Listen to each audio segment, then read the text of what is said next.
여러분 안녕하십니까? 뉴스라이브 문을 엽니다.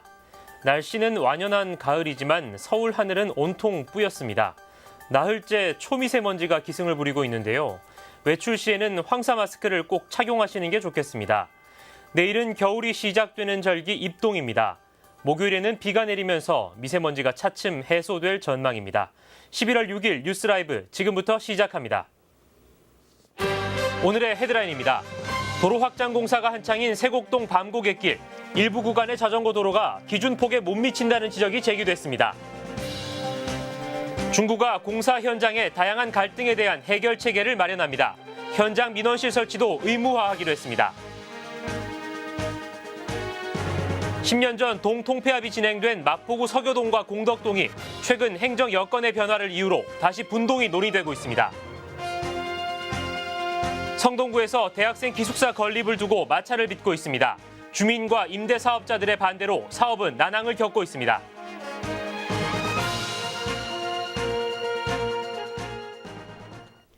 교통난 해소를 위해 경기도 성남에서 강남으로 이어지는 세곡동 밤고갯길의 확장 공사가 한창입니다.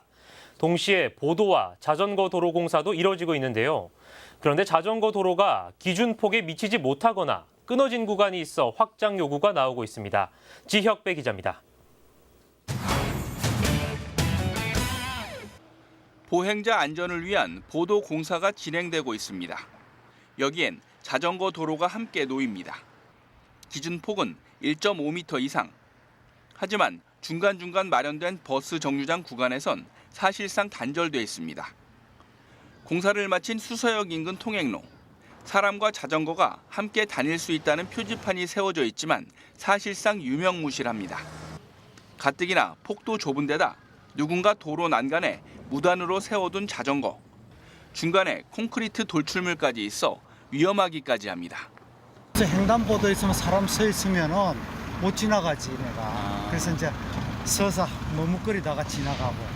그냥 뭐 시골 서로길이지 자전거 길이 아니야 이거. 밤고개로 확장 구간은 세곡동 사거리에서 수서 IC까지 3km가 넘습니다. 여기엔 서울시 정책에 따라 자전거 도로가 설치되는데 세곡동 사거리에서 세곡동 주민센터 등 일부 구간에선 기준보다 더 좁게 설계된 곳도 있습니다. 최근 이 같은 사실이 주민들 사이에 알려지면서 안전한 자전거 이용을 위한 도로폭 확보에 대한 민원이 제기된 상황입니다. 안전이 이게 지켜지는 거냐 이렇게 얘기를 지금 주민들은 하고 있습니다. 어느 정도 진행된 곳은 도로를 좀 더 최대한 확보를 해서 주민들이 이용할 수 있게끔 적정한 자전거 도로 폭을 넓히도록 하겠다. 강남구는 세곡동에서 수서역까지 자전거를 이용하는 수를 따릉이를 포함해 하루 1,000대 정도로 추정하고 있습니다. 서울시는 이달 중순까지 실태 조사와 함께 관계기관 협의를 통해 자전거 도로 폭 확장 방안을 마련할 계획입니다. 딜라이브 서울 경기 케이블 TV 지역배입니다. 공사 현장 인근 주민들은 소음과 분진 등 다양한 피해에 노출되는데 민원 접수 절차가 까다롭고 민원인 개인이 시공사를 상대하기 어려운 부분이 있어서 많은 갈등이 벌어집니다. 중구에서는 앞으로 공사장 갈등을 현장에서 해결할 수 있는 현장 민원실 설치가 제도화될 전망입니다. 진기훈 기자입니다. 현재 중구에 있는 공사 현장은 총 97곳입니다. 지난 2년간 총 302건의 민원이 접수됐는데 소음과 분진, 진동 등에 관한 것이 190여 건, 사생활 침해 등 100여 건으로 그 종류도 다양합니다. 이 같은 공사장 민원은 갈등 중재가 쉽지 않습니다. 위법한 공사는 행정 처분 등을 받게 되지만 민원 처리에 시간이 소요되고 적법한 공사의 경우 주로 시공사가 민원인에게 타협안을 제시하게 되는데 민원인과 시공사 사이의 입장차가 쉽게 좁혀지지 않기 때문입니다. 중구는 이 같은 공사 현장 갈등에 대한 체계적인 해결 체계를 마련합니다. 이달부터 공공과 민간 구분 없이 16층 이상 또는 연면적 3만 제곱미터 이상인 공사에는 시공사가 주최하는 주민설명회가 의무화되며 미참석한 주민에게는 SNS 등을 통해 안내됩니다. 또 현장 민원실 설치가 의무화돼 준공 때까지 공사 안내와 민원 접수 등의 장소로 활용됩니다. 민원인 등 공사 이해 당사자의 요구가 있으면 주민대표와 공무원, 시공사 등으로 구성된 민원 해결 협의체를 열 수 있게 됩니다. 일정 규모 이상의 공사장에는 공사 시작 전에 주민 설명회를 개최하여 주민에게 널리 알리고 현장 민원실에서 주민과 시공자, 공무원이 민원 해결 협의체를 운영하여 이러한 것은 앞으로 사업 시행인가 조건에 명시하여 시행하도록 하겠습니다. 중구는 이 같은 내용의 공사장 민원 갈등 해결 방안을 앞으로 허가하는 공사 현장에 적용하고 이미 진행 중인 공사 현장도 검토해 탄력적으로 적용할 방침입니다. 딜라이브 서울경기 케이블 TV 진기훈입니다.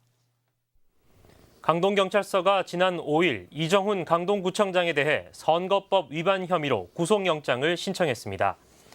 이 구청장은 지난 4월 6.13 지방선거를 앞두고 더불어민주당 당내 경선 과정에서 등록되지 않은 여론조사를 공표한 혐의를 받고 있습니다. 강동경찰서는 당내 경선 당시 경쟁자였던 양준욱 전 서울시 의장 측의 고발로 본 사건을 수사해왔습니다. 한편 이 구청장은 지난달 11일 피의자 신분으로 강동경찰서에 출석한 바 있습니다.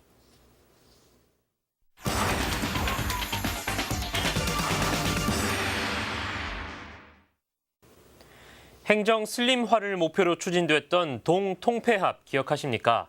이 마포구의 경우 당시 2차 통폐합까지 진행돼 24개였던 동이 16개로 줄어들었는데요.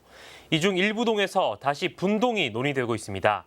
자세한 얘기 취재기자와 나눠보겠습니다. 천세연 기자. 네, 마포구청에 나와 있습니다. 네, 천 기자, 이 동이 통폐합된 곳 일부 동에서 다시 분동이 논의되고 있다고요? 네, 맞습니다. 분동이 아직 결정되지는 않았지만 구청 내부적으로 논의가 진행 중인 것으로 알려지고 있습니다.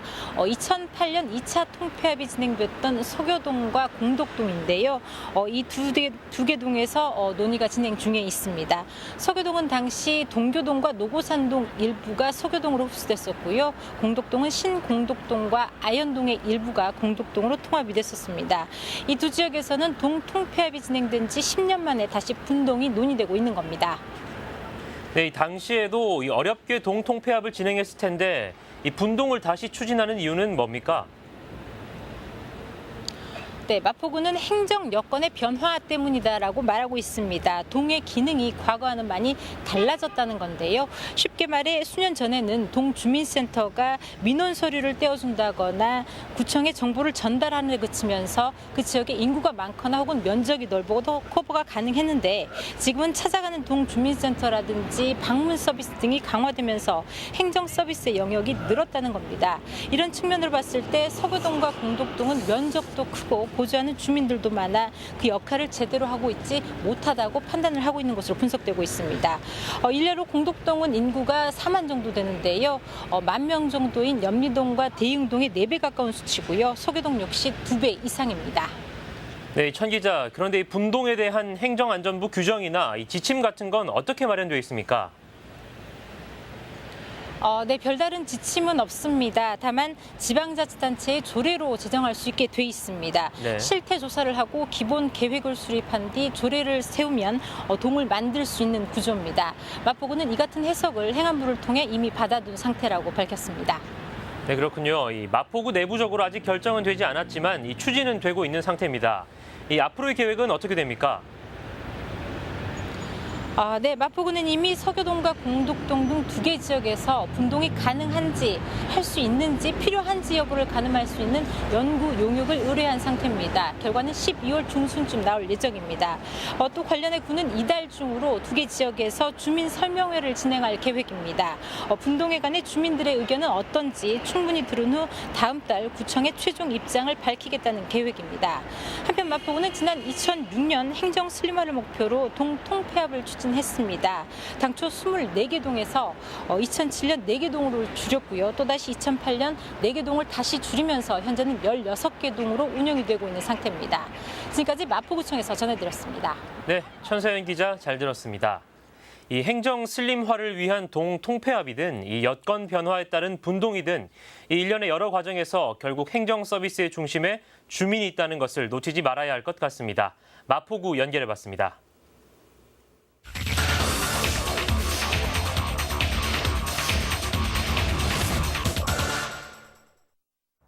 대학생 기숙사 건립으로 인한 주민과 사업주체 간, 주민과 지자체 간 갈등은 어제 오늘 일이 아닙니다.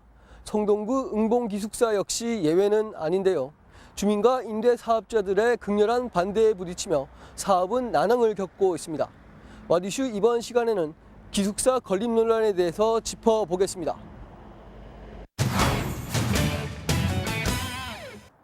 성동구 행당도시개발구역입니다. 한국장학재단은 이곳에 응봉기숙사 건립을 추진 중입니다. 2020년 개관 목표로 1,000명을 수용할 수 있는 규모입니다. 하지만 인근 아파트 주민들은 조망권과 주변 환경 악화를 이유로, 임대 사업자들은 원룸 월세가 하락하고 공실 등이 생겨 생존권을 위협받는다는 이유로 결사 반대 중입니다. 가격 경쟁에서 이게 저희가 이룰 수 없는 금액이고, 이자는 이자대로 많이 부담을 해야 되는 이런 이중과에 저희는 그런 시달리게 되는 거니까 굉장히 생존권 면에서 저희는 그냥 최악의 상태가 되는 거죠. 원룸 스타일을 원하는 거예요. 그러니까 어떻게요? 이 집을 유지하고 살아야 되니까 집을 개조를 했단 말이에요. 개조를 하니까 또 돈이 들어가죠. 근데 나 같은 사람들이 많다는 거예요, 문제는. 더구나 응봉기숙사 예정 용지는 현재 도시형 공장과 업무 시설 용도로 정해져 있어 공공주택을 지을 수 없는 상태. 도시계획을 변경하면서까지 기숙사를 지으려는 의도를 이해할 수 없다는 반응을 보이고 있습니다. 원래 지금 계획상에 주민들이 함께 사용할 수 있는 공간으로 지금 계획이 되어 있어서, 인허가권을 가진 성동구 역시 기숙사 건립은 한국장학재단이 관이나 주민과의 소통 없이 일방적으로 밀어붙이는 사안이라면서 법적 기준과 원칙을 보더라도 건립이 어렵다는 입장입니다. 이제 용도 변경 같은 경우는 법적으로 행당도시개발구역이 완공되고 기간이 경과되어만 검토가 가능합니다. 현재 행당도시개발구역은 아직 미준공 상태이고 2019년도 12월 31일이 준공 예정이기 때문에 현재 용도 변경은 검토될 수 없습니다. 하지만 한국장학재단 측의 말은 달랐습니다. 재단 측은 서울시와 용도 변경에 대해 이미 논의한 사항이라며 아무런 법적 하자가 없다고 주장했습니다. 서울시청 자체에서는 지금 승인 관련된 부분들은 오케이가 돼가지고 지금 진행을 하고 있고, 성동구 쪽으로 입안 서류를 제출할 거예요. 성동구 쪽에서 그 서류를 서울시청으로 다시 승인 요청을 하면 됩니다. 그러면 좀 법적으로 문제가 별로 없다는 말씀이시네요. 전혀 없죠. 이런 가운데 응봉기숙사 건립 예산을 대는 기장군과 영광군, 경주시 등 원전 소재지 4곳의 지자체는 조속한 건립을 촉구하고 있습니다. 한국장학재단 역시 성동구 인근에 한양대와 건국대, 경희대 등이 있지만 대학생 대비 기숙사 공급량이 가장 낮은 지역이라며 건립 당위성을 강조하고 있습니다. 한편 신축 기숙사가 지어진 고려대와 서울교대, 중앙대와 홍익대 주변의 원룸 임대료 추이를 조사한 결과에 따르면 대학생 기숙사가 생겨도 원룸 월세가 유지되거나 상승했습니다. 또 주변 환경 역시 나빠지지 않은 것으로 조사됐습니다. 이는 원룸을 찾는 사회초년생이나 직장인들의 수요가 꾸준히 있기 때문인 것으로 풀이됩니다. 특히 응봉기숙사 예정용지 인근의 경우 IT 산업체가 대거 들어서며 젊은 직장인들이 크게 는 만큼 임대 사업자들에게 큰 타격은 없을 것이라는 게 전문가의 말입니다. 단순히 기숙사가 지어진다는 이유만으로 그 지역의 임대료가 하락할 것이라고 보기에는 좀 너무 기우일 수가 있고요. 보다 더 열악한 지역에 있던 그런 직장인들, 사회초년생들이 해당된 주택에 입주할 수 있는 그런 여건들이 될 수 있기 때문에 임대료가 그렇게 하락하지는 않을 것으로 예상할 수 있습니다. 그렇다면 최근 지어진 신축 기숙사 시설에 대한 학생과 주민들의 반응은 어떤지 직접 확인해 보겠습니다. 고양시 덕양구 원흥동에 개관한 대학생 연합 기숙사입니다. 지하 1층, 지상 13층 규모의 기숙사 2개 동과 인성교육관을 갖추었습니다. 현재 이곳엔 대학생 1,000명이 입주해 있습니다. 기숙사비는 매달 15만 원 선, 대학 추천을 받을 경우 10만 원만 내면 되기 때문에 부담이 적습니다. 편의시설이 되게 잘 돼 있어요. 식당이라든지 세탁소도 있고 취사할 수 있는 공간도 있고 또 도서관도 있고 해서 가격이 굉장히 저렴하고 또 오래 살기에 좋다고 저는 생각해요. 고양연합기숙사는 정부에서 무상으로 받은 땅에 은행연합회에서 낸 326억 원의 기부금으로 건립했습니다. 건립 과정은 비교적 순탄했습니다. 도심에서 3km 이상 떨어져 있는 곳이고 거주 주민이 적어 반대가 덜했기 때문 용지 역시 놀리던 상태였습니다. 학생들이 단지 잠만 자는 공간이 아니라 같이 가족과 같이 생활할 수 있는 생활 공간, 또 다른 학생들과의 만날 수 있는 소통의 공간이라고 할 수 있기 때문에 더 만족도가 높지 않을까 그렇게 생각을 하고 있습니다. 기숙사 건립 1년 반이 지난 현재 인근 주민들의 반응은 어떨까? 이들은 기숙사가 생기면서 버스 정류장이 신설되고 배차 시간이 단축되는 등 교통 여건이 개선됐다며 만족스러운 반응을 보였습니다. 또 우려했던 학생들의 소란이나 난동 등도 없었다고 덧붙였습니다. 처음에 올 때만 해도 없었어요. 버스나 택시나 뭐 승용차나 다. 그거는 확실히 있어요. 그 학생들이 뭐 시끄럽게 하거나 그런 건 없어요? 그런 건 없어요. 고향 기숙사에서도 나타나듯 전문가들은 주민과 임대 사업자들이 무턱대고 반대하는 건 과민한 반응이라며 기숙사 건립에 따른 긍정적인 효과도 생각해야 한다고 지적합니다. 더불어 건립 주체 역시 주민 반발을 외면만 할 것이 아니라 충분한 설득력을 가진 지표나 연구 결과를 토대로 대응해야 한다고 강조합니다. 대학생 주거 안정을 꾀하는 기숙사 건립, 주민 소통 없는 건립 주체의 일방적인 시도뿐만 아니라 주민들이 행하는 반대가 혹 반대를 위한 반대는 아닌지 생각해 볼 때입니다. 지금까지 와디슈 조성혁이었습니다.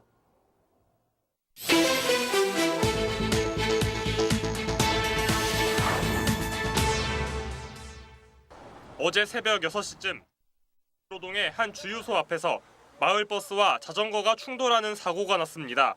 이 사고로 자전거 운전자 70살 박모 씨가 마을버스 바퀴에 깔려 10여 분 만에 구조됐습니다.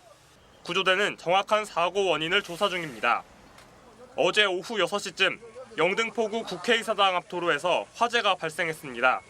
소방당국은 국회 앞에서 1인 시위를 하던 61살 최모 씨가 대형마트의 납품 횡포에 불만을 품고 물건에 불을 지른 것으로 보고 있습니다.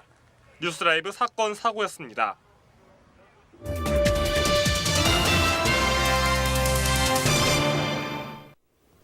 중랑구 용마 폭포공원에는 지난 2015년 국제공인규격의 인공암벽장이 조성됐습니다.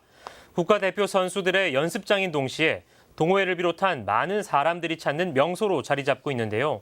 최근 중랑구청 개청 30주년을 맞아 스포츠 클라이밍 페스티벌이 마련됐습니다. 앵커 보도입니다. 심판의 시작 구령과 함께 힘차게 암벽을 오르는 선수들. 15m 높이의 암벽을 빨리 오르는 스피드 경기로 저마다 오르는 방식은 달라도 목표는 같습니다. 저는 원래 스포츠 클라이밍을 좋아했는데 오늘 이 대회에 참가해서 2번이나 완등을 하고 나니까 이 두려움을 좀 극복도 하고 그런 성취감과 그런 짜릿함이 있는 것 같습니다. 경기장 한편에는 아이들을 비롯해 초보자를 위한 암벽 등반장도 마련됐습니다. 처음 해보는 암벽 등반이지만 자신감으로 무장하니 정상도 금세 발 아래에 놓입니다. 기분이 좀 무섭긴 하지만 좋았어요. 재밌어서 기분이 힘든 게 없어졌어요. 힘든 게. 최근 중랑구청 개청 30주년을 맞아 용마 폭포공원에서 열린 스포츠 클라이밍 페스티벌입니다. 지난 2015년 국제공인규격의 클라이밍 경기장이 조성된 이후 처음 맞는 행사입니다. 페스티벌은 스포츠 클라이밍 경기와 등반 체험, 다양한 먹거리 행사로 채워졌습니다. 많은 분들이 이렇게 찾아와 주셔서 너무 기쁘게 생각하고요. 앞으로도 대한민국의 스포츠 클라이밍에 아주 큰 명소가 될 것으로 저희들은 확신을 하고요. 오시는 김에 이 용마 폭포공원 그리고 용마산 그리고 이 망우산까지 아름다운 자연도 즐길 수 있기를 그런 기대를 합니다. 동호인들이 지금 많이 오고 있는데 이 홍보가 안 돼가지고 그 여러 가지 문제가 있었는데 이런 그 행사를 계기로 해서 우리 클라이밍 종목이 또 동호인들이 더 활성화되고 많이 찾아서 이 지역의 역할을 좀 했으면 좋겠다 이렇게 생각을 하면서 남녀노소 할 것 없이 클라이밍의 스릴을 만끽했던 클라이밍 페스티벌. 군은 앞으로 용마 폭포공원과 둘레길을 연계해 가을 대표 축제로 키워나갈 계획입니다. 딜라이브 서울 경기 케이블 TV 김동훈입니다. 요즘 거리 곳곳이 단풍으로 물들었죠. 석촌 호수에서는 가을을 맞아 다채로운 행사를 곁들인 단풍 낙엽 축제가 열렸습니다.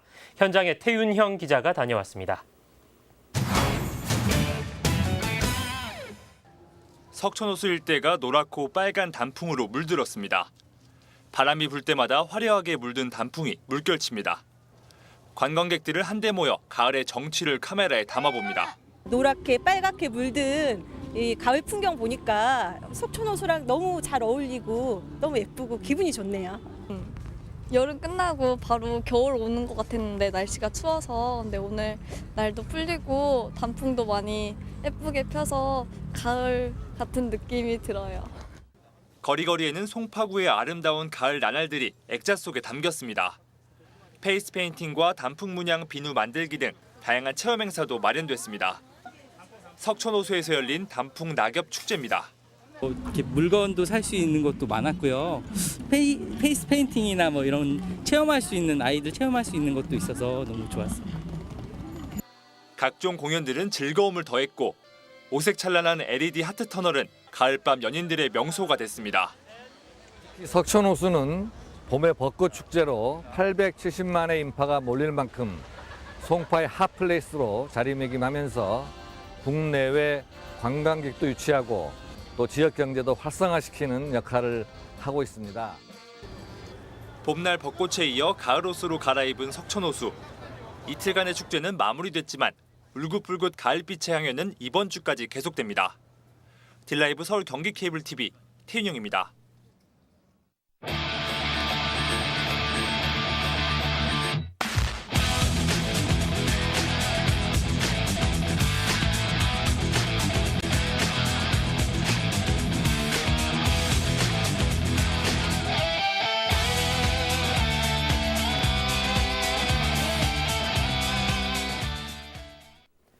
최근 한 노부부가 과일 장사를 하며 모은 전 재산 400억 원을 한 대학교에 기부했습니다.